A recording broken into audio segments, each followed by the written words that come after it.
Good morning, everyone. This is Michelle Hughes from Ageless and Timeless.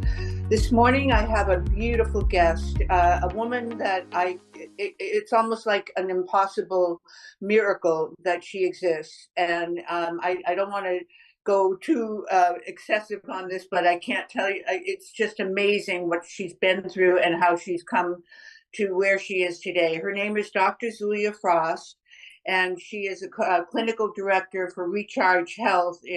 She's based in Barcelona, but I think the company has offices in Thailand and Norway. Correct, Dr. Frost?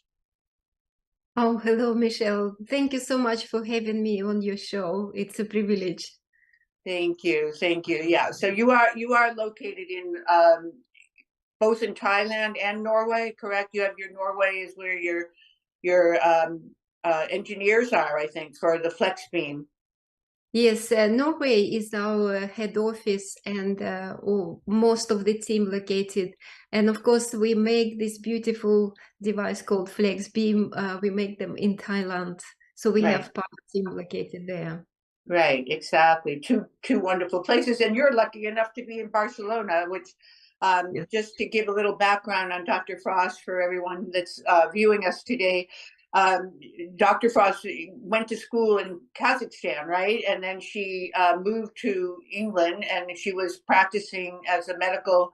She is a GP, a medical doctor, and then she went and got her acupuncture license. So she's both an Eastern and Western trained medical doctor, and that's really quite unusual. So she's going to tell us about her journey. But I think the most important thing, and why I was saying she's such a miracle, is not only that she is so credentialed and accomplished, but she had a terrible car accident at one point in her life that she went through the windshield, landed on her spine, broke her spine, had pain like no one has ever experienced in life, or hopefully no one has to ever have to have that kind of pain. And she found her relief, and miraculously through energetic medicine, which she's going to tell us about in a moment. But at any rate, as I said last time, we had our podcast with Jay Campbell. The crisis and opportunity in the Chinese language are actually synonyms. So very often through crisis, we find opportunity, and that happened with Jay Campbell, if you may remember in that podcast, he was injured very seriously in a basketball game. Well, here we are with Dr. Frost, the same kind of situation that led her to her path of healing, from being a traditional allopathic medical doctor to being a true healer. So, Dr. Frost, tell us more about your journey and how this all came to be and how you are where you are today.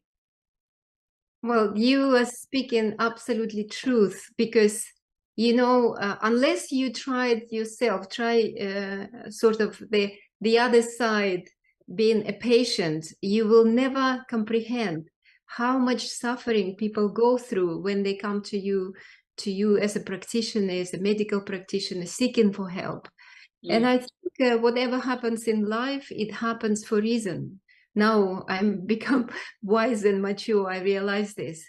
And of course, I lived through really tremendous injury, which the trauma was so significant. It literally changed my life. And once I've been through this experience, it enables me to learn something about myself, to learn that I can actually use my natural resources in my body and induce healing. And I used everything I learned about medicine to put through my healing. And then, of course, once you go beyond and you start exploring what else can help you, I came across energetic aspect of medicine, which, by the way, not many people talk about.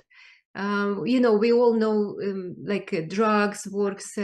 We all know about the physical therapy. We all know about nutritional therapy, but nobody really talks at fundamental level of the energy to be a absolute cornerstone of your healing. Because when you just think, even logically, if your cells don't have that fundamental fuel, they cannot run any reactions. They cannot run the processes of healing. And any healing requires tremendous amount of energy. So I learned it through hard way, but I think that was meant for me to go through this experience. And I learned that you can not only induce healing, but you can also alleviate your pain, and you don't have to go and suffer so much. So to be honest, I decided to dedicate my life, or the rest of life, to telling people about this, showing and demonstrating how it's done, what effects you could do it, and teach other therapists as well, because it was absolute tremendous impact on me. You know, Dr. Frost, I have a question though that maybe it's a little bit esoteric, but have you ever asked yourself, why is it that more practitioners do not adopt the energetic theory of healing? Well, I think the explanation is rather simple. I think it's because we never taught this in biology class, even in medical school. Nobody talks about thermodynamics in the body, how energy is distributed in the body. The only discipline which actually look into this, it's a traditional Chinese medicine. They talk it through prism of meridians, the energy flow in the meridians, which kind of also remotely touching the subject. But even a physiotherapist is probably the only one who come closely, because they understand physical devices, and they learn how to use electrical stimulation or laser light stimulation in terms of affecting the body. But nobody really teaches this, and this is also puzzles me. And right now we also learn through quantum physics that energy is fundamental on the particle level, and oscillation of energy is happen at all the times. And these oscillations create like some kind of field around the body. And again, nobody is going that direction. And why? Because human body is super complex. And it's only now we see the first steps and into this discipline. And this discipline is called quantum biology. It's really its infancy. But we already have tools. So we clinicians use this tool in the practice, and these tools are effective. So maybe we don't entirely understand how is it body doing that healing, but we could see through the prism of results we get in with our patients. Can you tell when you meet a patient how their cells are performing energetically? In other words, how active they are at the potential of healing? Can you actually measure that with any kind of precision? Well, there are some tools, there are some devices they do measure. And effectively what they measure, exactly like you said, they measure the potential of the cell. In the mainstream medicine, this is the domain of science. I mean, in science lab, they could do it. And I read actually a very interesting article, which was just a few years ago published, and they were talking about linking this potential of this across the cellular membrane or each cell to the state of your health. They're talking about that people who have low cellular potential be on a path to cancers or neurodegenerative conditions. So you see the vitality of the cell directly links with degenerative conditions. But in the alternative medicine domain, there are probably since the 60s, there were tools like wall measuring devices which measure energy in the meridians, and they were obviously not accepted by mainstream medicine. But people in complementary medicine would be able to use software which interprets these results, and you can see a picture on the screen with the energy in the body, like very little, very high. There are some, you know, probably heard of this Kerlian photography by the Russian scientists who accidentally discovered that if you use imprint of the fingers, you can, it's almost like microvolt expressing macrovolt. You can also detect the aura around the body on a physical level. But again, this is not accepted by mainstream medicine concept, and the alternative practitioners using it as a tool. For me, it's really that obvious. I mean, if people come to me with a complaint of fatigue, first thing I'm thinking, this is mitochondria is not working. There is a very poor energy on the cellular level. So I need to use my energy modalities to bring that up. And those modalities, are some of them just hands-on rather than electrical and mechanical? Meaning yes. To pass your energy into another person? Well, yes, you're right. We all know about Reiki, for example. Reiki is a kind of distant healing when a practitioner generates own energy and use hands to infuse some energy on another person. And of course, this is really subtle, that energy, and the practitioner has to be so sort of highly trained and you know, living pure lifestyle to be able to exchange with energy. Or there are some gifted people naturally. However, what I'm talking about, I'm not using subtle energies in my practice. I use energy of the lasers, and I use energy of lights in form of LEDs with like flex beam, and I use also neurostimulation. So those are type of microcurrent or electrical stimulation which you place on the human body, and it physically directly inputting energy or changing Today's it. podcast is brought to you by Gematria Products. Gematria is based in Carlsbad, California, and they manufacture ultra high quality dietary supplements using QI technology. Qi, as you probably know, is the energy that runs throughout our bodies and is the basis of Chinese medicine. Use the code AGELESS and get 20% off your order. I highly recommend Gematria's products. I personally use the Complete Aminos, the Heart Gems, and the Methuselah Life, which is an RNA and DNA sublingual spray. The website to go to is www.gematria.com/QI-technology.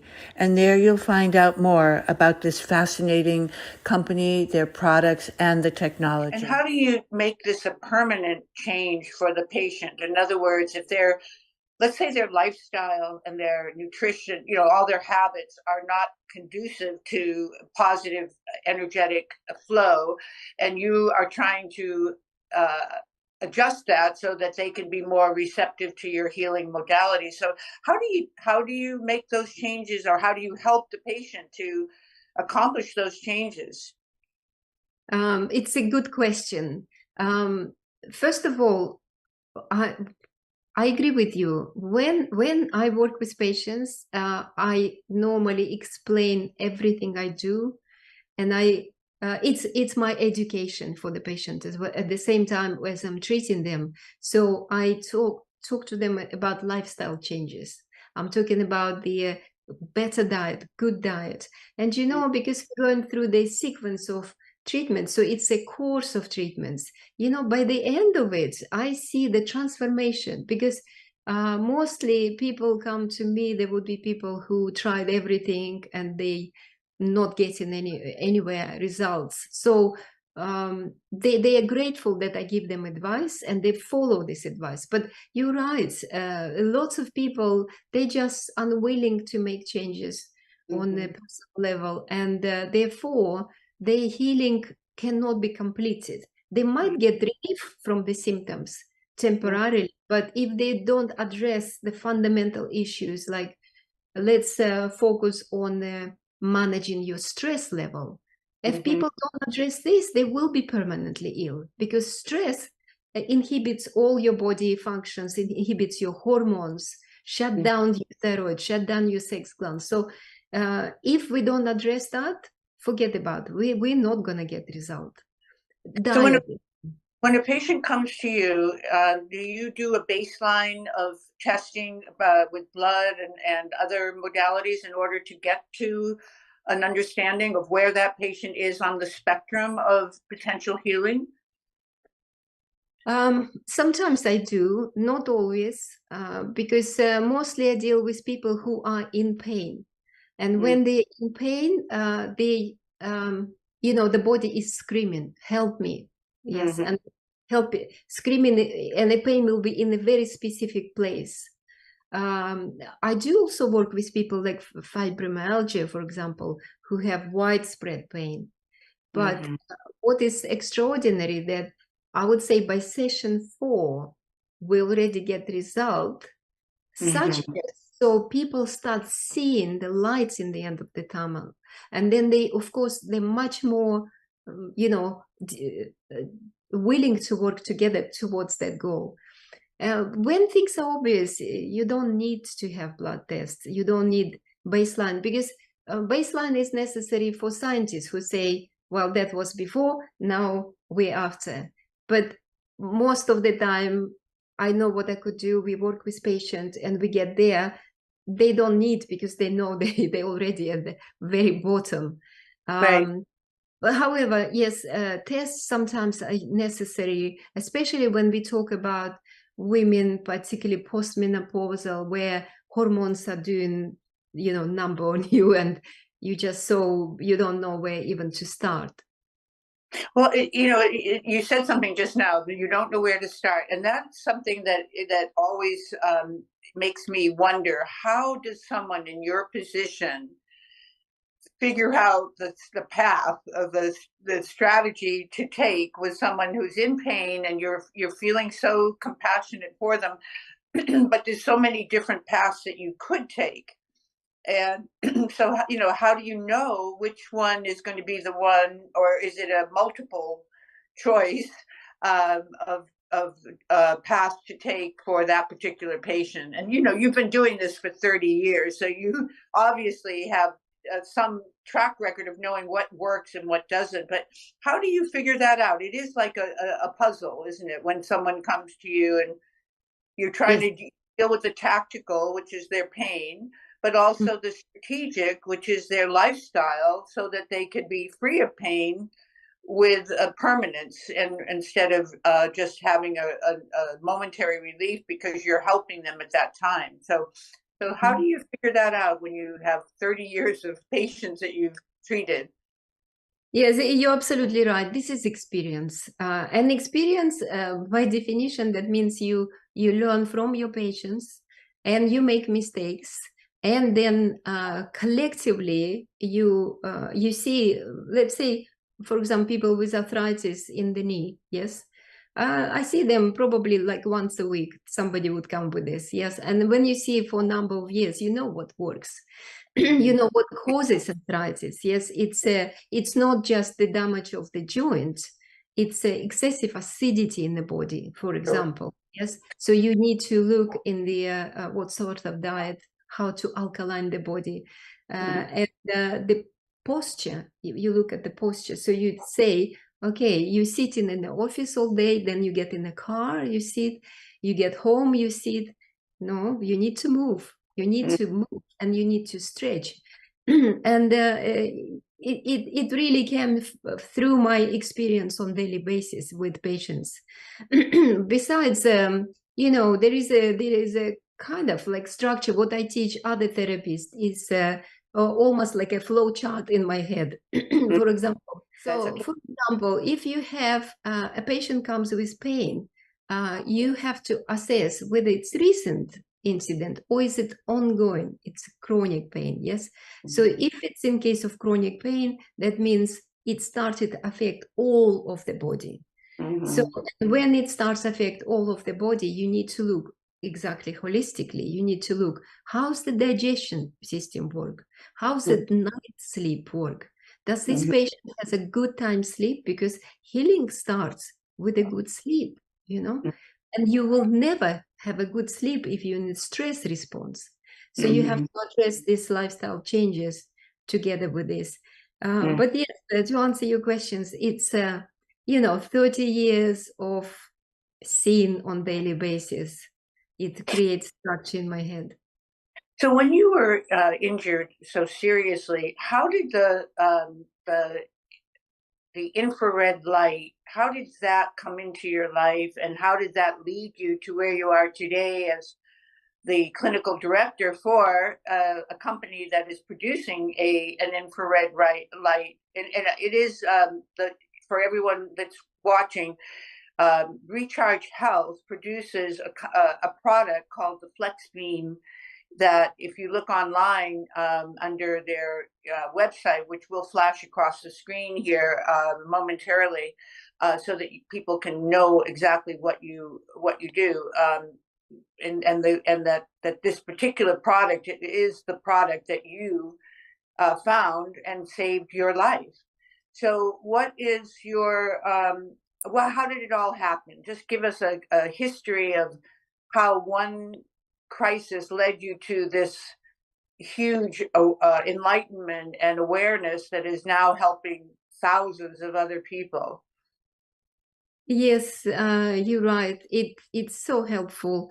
In my case, I was so broken. I spent like 3 months in the hospital. When I come out, I'm thinking, how can I get myself back? And the first thing I did, lots of physical exercises and activities. And what I was doing, first I was walking. Every morning I wake up to see the sunrise. And it was also like almost on subconscious level, I was drawn to this light. And near-infrared lights, particularly very strong at the sunrise. It also strong at sunset, but not during the daytime. And it was so uncanny how I would go every single day, first walking, then jogging, then running, every single morning. Outside and by the river, and I would do all my stretching, like yoga stretching, almost bowing to sunrise and asking for healing. This came to me very naturally. By the way, most people don't know about this, but near-infrared light that comes from the sun spectrum has tons of healing properties. And beyond that, it also reflects, it bounces off green. When you come out in a green space, like covered with trees and parks and everything, and so what's happening, near infrared light from the sun bounce off the leaves and reflect it into your body. And the infrared light absorb, these photons of light is absorbed in your cells, and it cleanses the cells from oxidative stress, from free radicals. It's got powerful antioxidant, and it gives energy also to the cells. So me being outdoor, seeing that sunrise and being in a green space every single day, I started like this.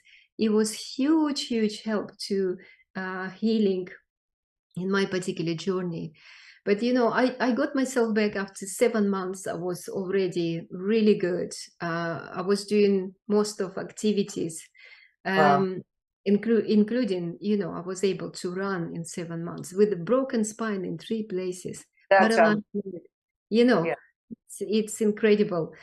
But what was left after that was really giving me a grief, because I was left with periodic pains in my leg, which was paralyzed before. And that was really awful, because it would be coming 2-3 times a week for years. And then I discovered that energetic modes of the using a combination of the this interactive neurostimulation and using lights in the form of photobiomodulation gave me a complete relief and a complete recovery.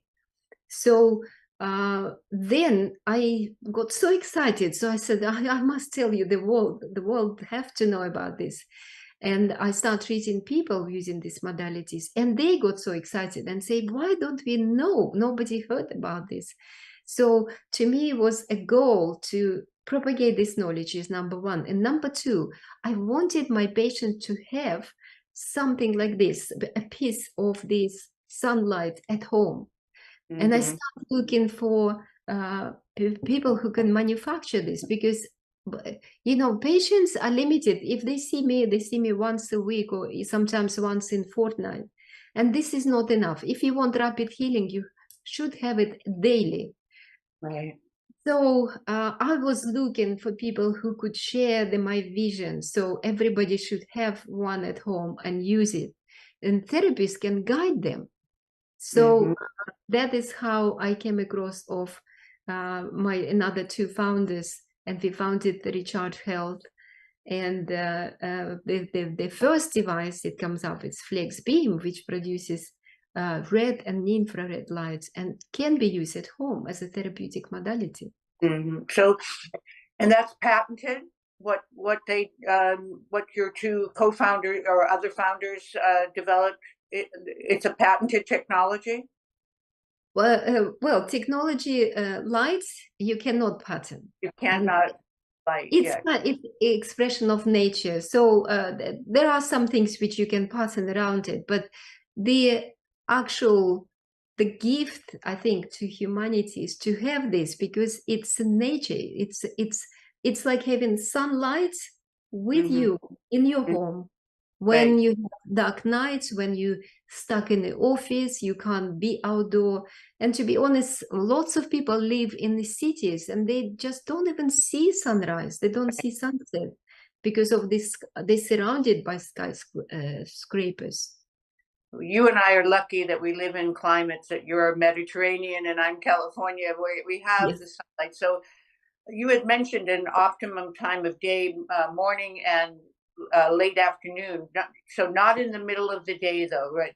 That to avoid the sun, because I know for vitamin D3, which is from the sun, that they do say at 4:30 in the afternoon here in California anyway, that's an optimum time to be out there. And you're not supposed to wear any sunscreen because you want to be able to absorb. Is that the same for the modalities that you are advocating for getting the sunlight to heal you?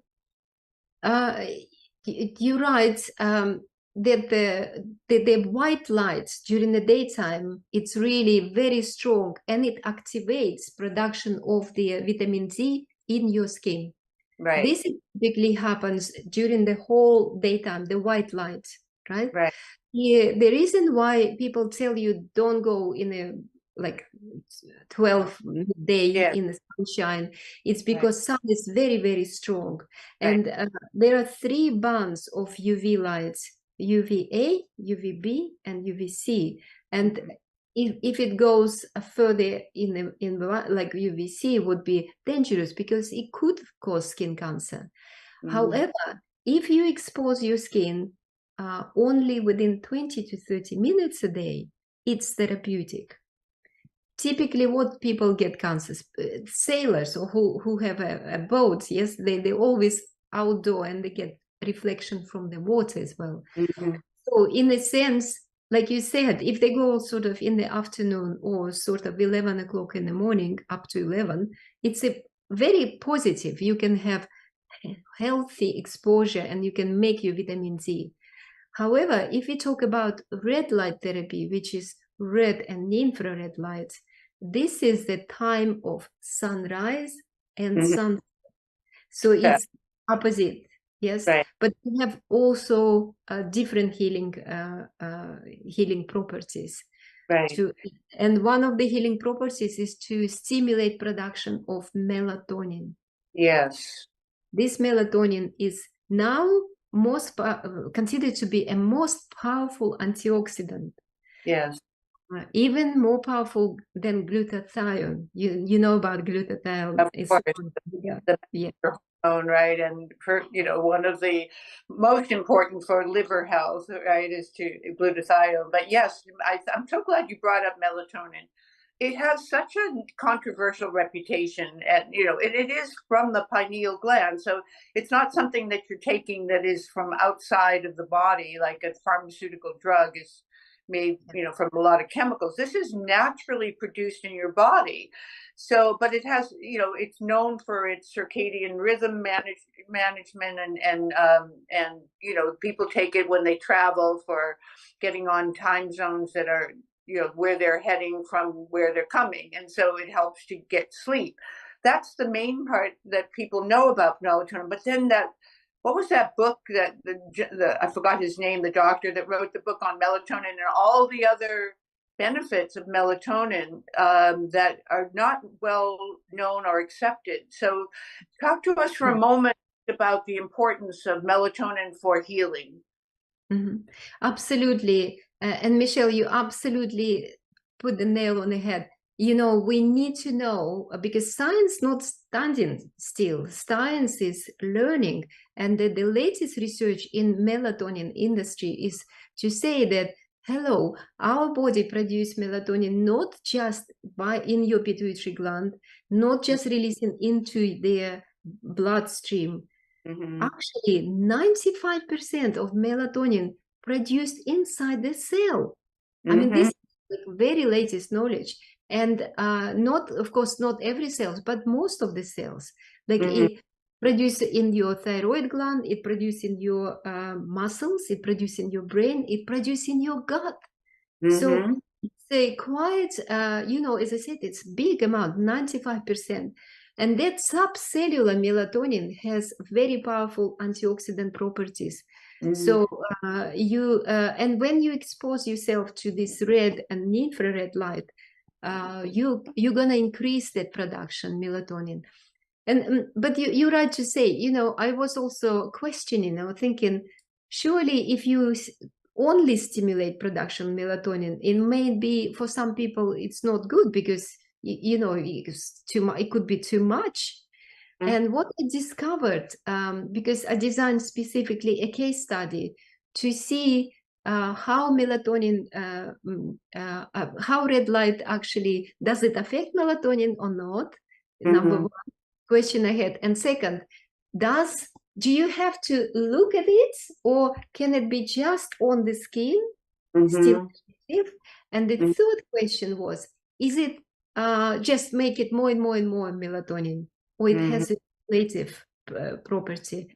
So my case study was on a young man who had terrible insomnia. He couldn't sleep at night, but couldn't wake up in the morning. We took his saliva melatonin. We found that he produces too much in the morning and very little at night.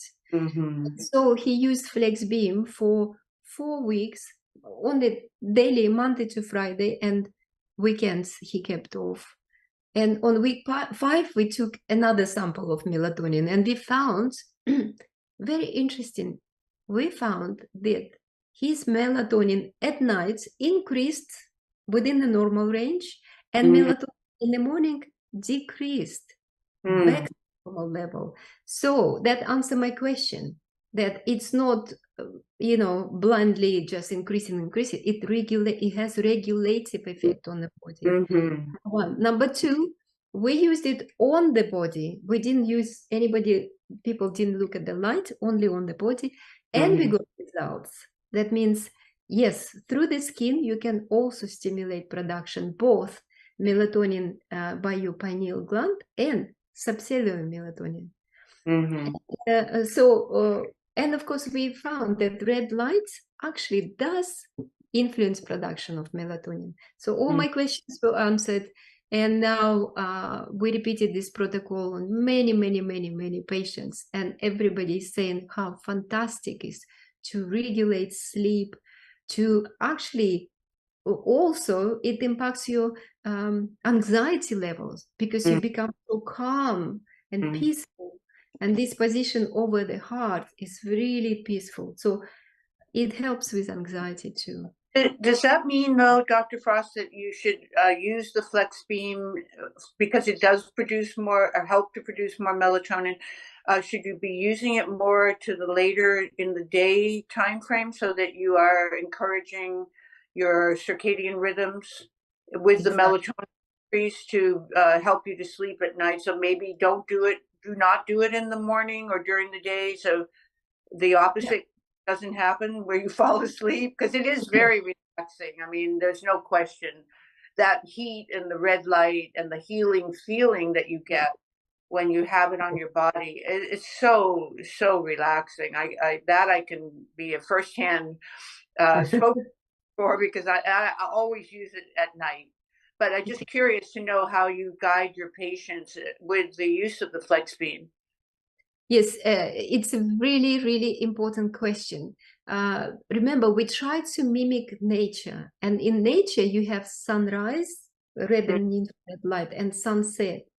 So you could use either in the evening or in the morning. In my study, we started to use it in the evening to get the patient to relax, and it really does good work. However, in case of this particular patient, after about 3-4 sessions, he said, you know what, I feel energized. So I told him to use in the morning instead.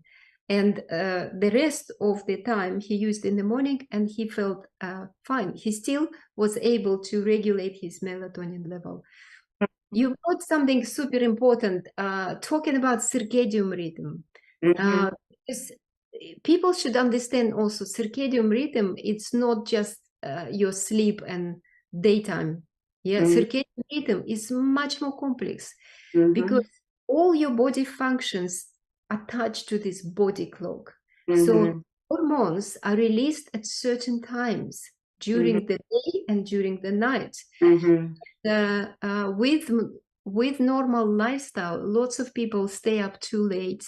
They watch the screen. Screen produces blue light, which activate the brain, and brain thinks it's a daytime, and it starts finding hormones which supposed to release in the daytime. But in reality, it is night. Yes. So what's happening then? There is a clash, or all hormones are skewed. The time of the hormones are skewed. And this is in my head I call it desynchronization or dysregulation. So this is the beginning of where the body starts showing cracks in the health. So for me, it's very important to know how people sleep, and if they don't sleep well, the first tool would be for me choice to put the flex beam for a month to regulate their circadian rhythm. And once circadian rhythm regulated, you have fabulous results. Like, for example, if women, they produce their estrogen and progesterone at different times, like progesterone produced probably more in like 4 p.m. onwards, estrogen through nights. But when they have skewed, sometimes you have estrogen overlapping with cortisol, which gives you a basically formula that people put on weight. And they everything right. They eat right, they exercise, but they keep putting on weight because both hormones produce in the same time when they shouldn't be. So after 1 month, they self-regulate. So let's segue to the flex beam itself. So you hold it. You've been holding it up, which I'm really happy you're doing it. You have it there. I was going to bring it, but I'm glad you did. And mine is nicely packed away upstairs near my bed. So, but I want to ask you a couple of questions about the flex beam. First of all, I have a far infrared sauna at my house, and so every morning when I wake up, I go out to turn on that sauna. It's in a very special place, and I just turn it on and I go for like 30 minutes on about 135 temp, I think it is. Am I doing the right thing to do that in the morning and the flex beam at night? Is that what you would recommend? And I have no pain, but I have always, like as an athlete, you're always going to have a little, thing going on here and there, or, so you always want to be sure your muscles are relaxed and elongated. So what would you say? Is that the right way to go if you do have the access to a far infrared sauna? Is it better to do it that way, use it in the morning and then the flex beam at night? It could be. It could be also opposite way. For example, I do the opposite way. I Okay. also got infrared sauna, but I would go in the evening. Okay. But flex beam when I have something specific targeted. So I may do it in the morning, Right. just waking up. It's gonna work both ways. Right. But you're absolutely right to combine both technologies, Right. because infrared has different spectrum of light, so they call them wavelengths. Wavelengths, they carry photons. So infrared light, it's a really long wavelengths. And interestingly, in your body, primarily water molecules absorb photons in these infrared long waves. So what it means your body gets hot, energized during time when you're exposed to infrared light. And it's got lots of good properties. One of the good properties that you detox your cells, yes? You get rid of like heavy metals, which cell might hold, etc. So, and it's of course vasodilation due to heat. With flex beam or near-infrared lights, which is on different spectrum of light, the wavelengths shorter, they're very close to red. It's probably about approximately 800 to 850 nanometers wavelengths. They are actually photons absorbed by mitochondria of the cell. So you directly, by stimulating with light, stimulate energy processes in the cell on the cellular level. So with that, you don't heat the tissue. Like with infrared lights, you get hot, yes, and the water body gets excited with photons. But here, you just directly stimulate mitochondria. And because of this, you have anti-inflammatory effect, because no heat and still vasodilate, but it's a very different mechanism. It's due to release of nitric oxide, which has property to open up blood supply to. And that's why muscles, if they're tight, like for example, very tight muscles on the neck, you can put flex beam there, and you then relax the muscle, reduce inflammation, and then energize cells. So muscles become, bouncy. So just to summarize, so the far infrared is better for detox, and the near infrared is better for healing, but stimulating the mitochondrial function to produce more healing modality, right? So those would be complementary. They don't compete with each other; they complement each other. Exactly. Okay. So is there an apparatus that has both the far infrared and the near infrared in one machine? There are modern saunas. They do all of that. They do all spectrum. Like I have the whole spectrum. Don't have sauna, I meant. If you don't have a far infrared sauna, is there a flex beam type product that combines both far? Yes. So no, the thing is with flex beam, they're probably the most important quality of flex beam that it is targeted and it's on your body. Yeah. Okay, so if you want all the photons to target tissues inside your body directly, and you have a specific issue, that is a real indication to use flex beam, because it goes like, if you say shoulder problem, it's gonna beam from 3 different modules, and it will reach the actual joints, because it's really powerful. In this sauna, you sit, and it's gonna get to you, but it's not targeted. It's like the whole area is full of photons. It's gonna have like systemic effect. Which is that's also good. But detox, because you do have excretions, you're sweating a bit, and that is the toxins are being removed from your. Obviously, the skin is your largest organ, right? So you're removing those toxins like the heavy metals, but Yeah. it's more subtle because it's all pervasive, whereas the flex beam is very targeted. So I have a question for you. You are living in a very competitive universe with red light therapy. How do you differentiate the flex beam for people to understand why is the flex beam over all these other options that are out there, many of which I know from people who are in the know that are kind of are charlatans, not kind of. So why is the flex beam? Why is it efficacious? Why does it work better than the competition?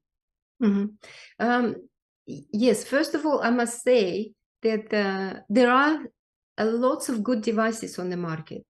And you need just to ask the question, what do you want device for? I mean, there is plenty of devices for aesthetics, and they primarily use red and infrared light, but they're really weak light diodes, yes? And they targeting only the skin level, 0.5 millimeters, 0.8 millimeters into skin. So it's like appearance, collagen, which is nice, I mean, you have a place for it. But right now, this all photo or red light therapy industry started to shift into therapeutics. And in order to be therapeutic, you need much more power. So the power has to be, with these diodes, has to be strong, because you need to deliver this photon deep inside the cell, in your body. And for that, you need power. Lasers are good. Lasers, they have a very clean beam, and it helps to deliver deep in the body. But guess what? Now, modern LEDs, which we have with flex beam, we have the very latest. And modern LEDs, they're very close by action to laser. Like they're very a lot closer narrow beam, but they still have absolute safety to it. So, it's really good for that. So also flex beam, not just powerful, it has also a dose. So the dose, that means how much energy generated by this device, how far is it from the body, and how long is on the body. All of it comprises a dose. So because we know all these parameters, this in 10 minutes, when it's on your body, anywhere you put it, it will give you a dose. Therefore, it's going to be effective. Okay. If you look at the studies, there are tons of studies, but some rare studies would say, we did the study and it proven to be not effective. And I tell you the problem, dose. There is not enough. It's not strong enough, or if it's too maybe strong enough. Yeah. Well, you have 1, 2, and 3 settings on the flex beam that allows you to control. If you want it just for the aesthetics, for the skin, collagen, elastin, you use 1. If you want it for deeper joint healing, you would use 3. And then 2 is kind of an all-purpose for just about anything. You could use that, but 1 and 3 are the extremes. I have another question for you, Dr. Frost. What is the reason that you are not advocating using the flex beam for hair growth, for putting on the head? The reason is just only safety, because in order to recommend public to use, we need to know, we have to do studies, we need to know it is effective, and we need to know the dose. Right now, we don't know what exactly dose has to be there.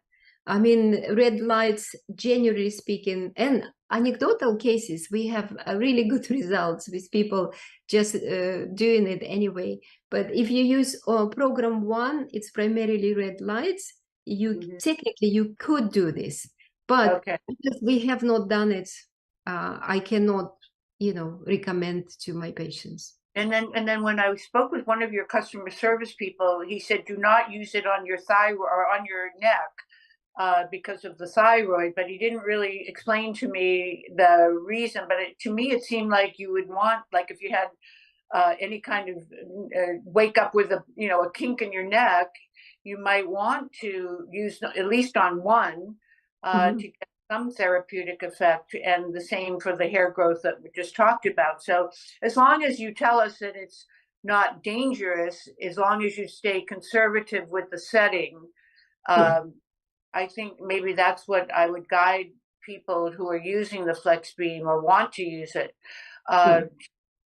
Be very, very cautious of those two areas, but the rest of the body is completely up to you. I mean, you can use number 3 if you're having lower back pain, for example, or in my case, because I broke my ankle, I use it all the time on 3 at the ankle joint. So so I just want people to be sure. So before we run out of time, I want people to know how they can get to you, how they can order, and if they are ageless and timeless viewers, is there any consideration that you're going to give to them if they use the ageless code to order? So let's talk about that for a minute, because I know our time is ending here. So I want to be sure people know how to get to you if they want flex beam. First of all, you can go on the website, and website is that simple: recharge.health.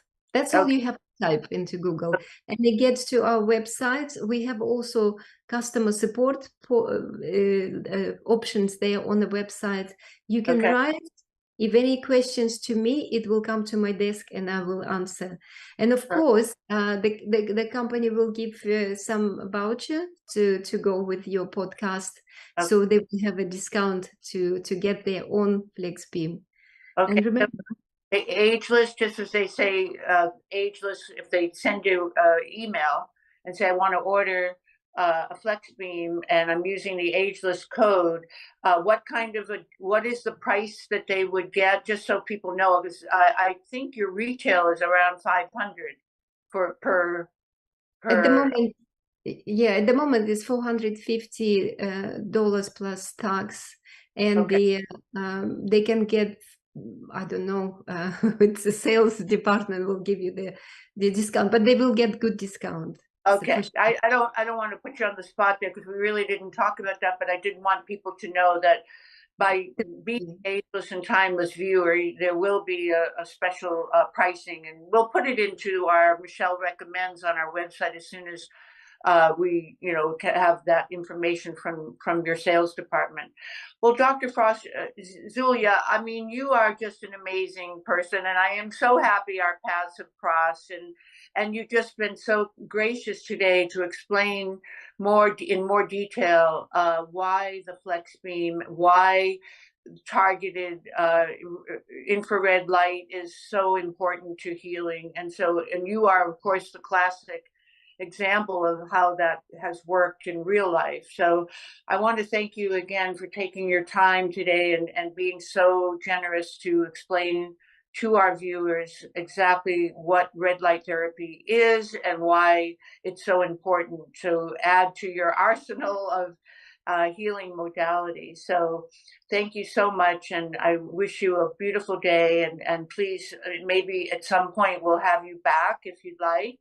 And because I know you're doing some more developments, and I'd love to be a part of that if you can keep us in the loop as far as what new advantages the flex beam will be offering. So thank you again.